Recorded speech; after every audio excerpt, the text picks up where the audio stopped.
Proses kedatangan bangsa Barat diawali jatuhnya kota Konstantinopel ke tangan bangsa Turki sehingga perdagangan Eropa dan Asia terputus.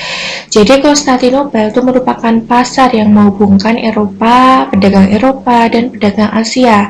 Dengan jatuhnya Konstantinopel itu para pedagang Eropa itu dilarang untuk membeli atau berdagang di Konstantinopel. Makanya karena mereka kesulitan mencari rempah-rempah, makanya mendorong mereka bangsa Eropa untuk mencari dan menjelajah samudra, mencari kesumbernya, produsennya, rempah-rempah itu di mana dicari. Nah, itu yang mendorong mereka untuk melakukan penjelajahan samudra. Kemudian ini Konstantinopel di sini. Ini Asia kan, di sini Asia, di sini Eropa. Itu yang pasarnya itu di sini selalu ramai, ada pedagang Eropa dan pedagang Asia, seperti itu. Kemudian motivasi bangsa Barat mengarungi samudra atau menjelajah samudra itu yang pertama adalah 3G, Gold, Glory, Gospel. Gold itu emas, yaitu untuk mencari kekayaan. Kemudian glory itu mencari kejayaan atau mencari daerah jajan baru, dan gospel itu adalah menyebarkan ajaran agama Nasrani. Kemudian jelas yang kedua adalah untuk mencari rempah-rempah ke daerah asalnya. Seperti itu. Kemudian bentuk kolonialisme oleh bangsa Barat itu yang pertama mereka ingin mencari rempah-rempah langsung ke sumbernya. Seperti yang sudah kita ketahui tadi bahwa rempah-rempah di Eropa pada waktu itu setelah jatuhnya Konstantinopel itu harganya menjadi sangat mahal. Makanya mereka mencari rempah-rempah ke sumbernya langsung. Untuk apa toh rempah-rempah itu? Mereka rempah-rempah itu digunakan untuk persediaan ketika musim dingin tiba, untuk mengawetkan daging. Kan kalau musim dingin mereka kan belum punya kulkas ya, jadi mereka untuk mengawetkan dagingnya itu menggunakan rempah-rempah dari Indonesia.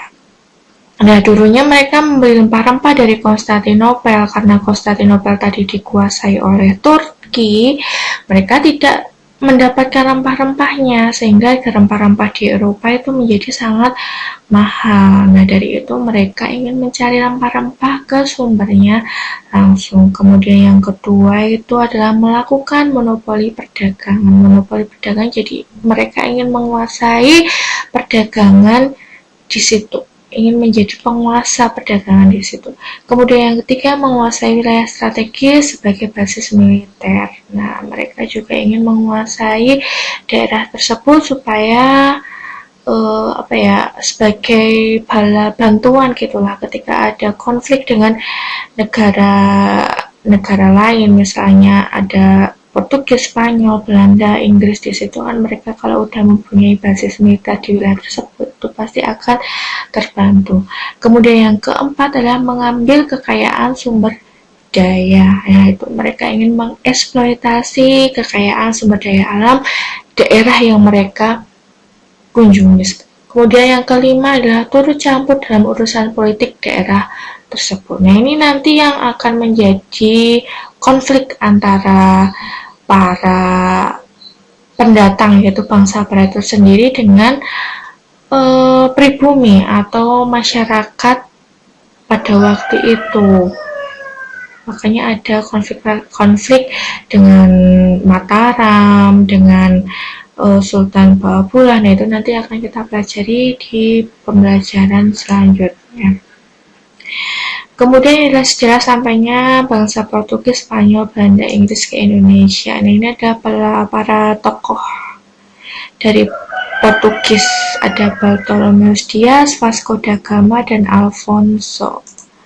Kemudian di Spanyol ada Christophorus Columbus dan Ferdinand Magellan.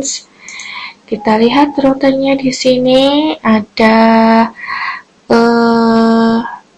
yang ke arah timur dan ke arah barat. Nah, ini kenapa mereka yang Spanyol itu ke arah barat dan Portugis ke arah timur?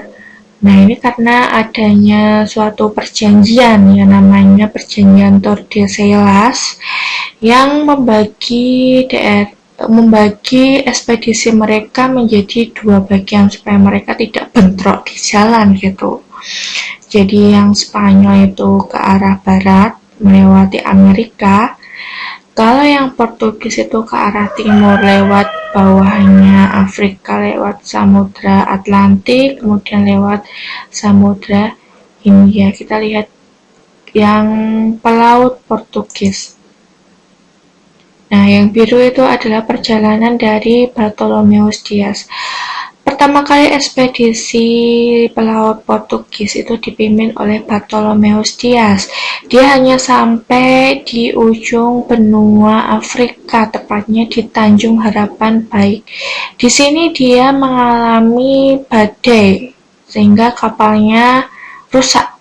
Nah, kemudian dia tidak bisa melanjutkan perjalanan untuk mencari rempah-rempah karena kapalnya rusak. Kemudian ekspedisi kedua itu dipimpin oleh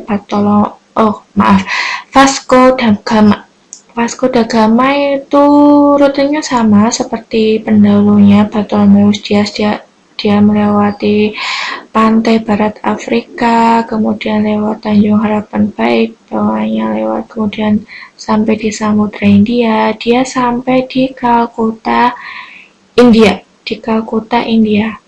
Ya, dia mengira di situ sudah merupakan produsennya rempah-rempah. Dia membeli rempah-rempah di Calcutta, kemudian pulang lagi ke Portugis. Kemudian ekspedisi ketiga dipimpin oleh Alfonso de Albuquerque. Dia adalah pelaut Portugis pertama yang bisa sampai di Indonesia. Tepatnya dia sampai di Malaka. Nah, dia melewati rutenya sama seperti rutenya Dias tadi, kemudian lewat rutenya Vasco da Gama sampai di Malaka. Nah, ini dia adalah pelaut Portugis pertama yang sampai di Indonesia tahun 1511. Nanti dia perjalanannya dilanjutkan ke Maluku, itu dipimpin oleh Antonio de Bruy. Dan nanti itu yang memimpin sampai ke Maluku. Itu adalah perjalanan dari pelaut Portugis. Kemudian yang pelaut Spanyol itu yang pertama dipimpin oleh Christophorus Columbus. Columbus itu hanya sampai di benua Amerika. Dia hanya sampai di benua Amerika, belum sampai ke Indonesia. Kemudian yang kedua itu ada Ferdinand Magellan. Magellan itu hanya sampai di Filipina dia.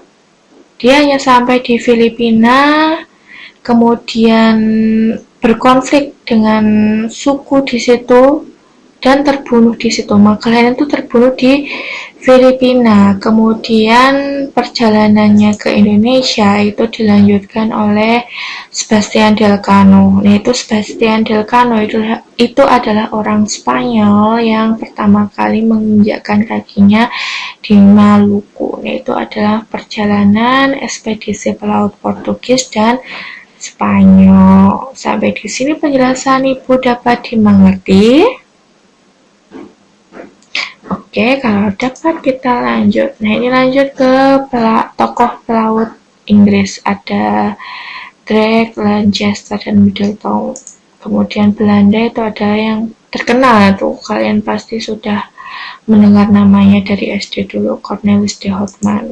Nah, ini adalah peta ekspedisi pelaut Belanda dan Inggris. Dia melewat dua-duanya sama seperti rute perjalanannya Portugis ya. Dia lewat pantai barat Afrika, Samudra Atlantik, kemudian di Samudra Hindia sampai di sini. Nah, ini yang merah itu rutenya Belanda, yang warna merah ini rutenya Belanda. Coba kita lihat. Belanda pertama kali menginjakkan kakinya di Banten, ya, di Banten tahun 1596 yang dipimpin oleh Cornelis de Ottoman itu pertama kali menginjakkan kakinya di Banten. Kemudian Inggris. Nah, Inggris itu kan mempunyai basisnya ada di India ya, di India. Kemudian dia sampai di Malaka. Nah, nanti kalian bisa baca sendiri di modul, di buku, atau di sumber bacaan lain. Nanti silahkan dibaca-baca lagi. Demikian penjelasan singkat dari Ibu. Semoga bermanfaat.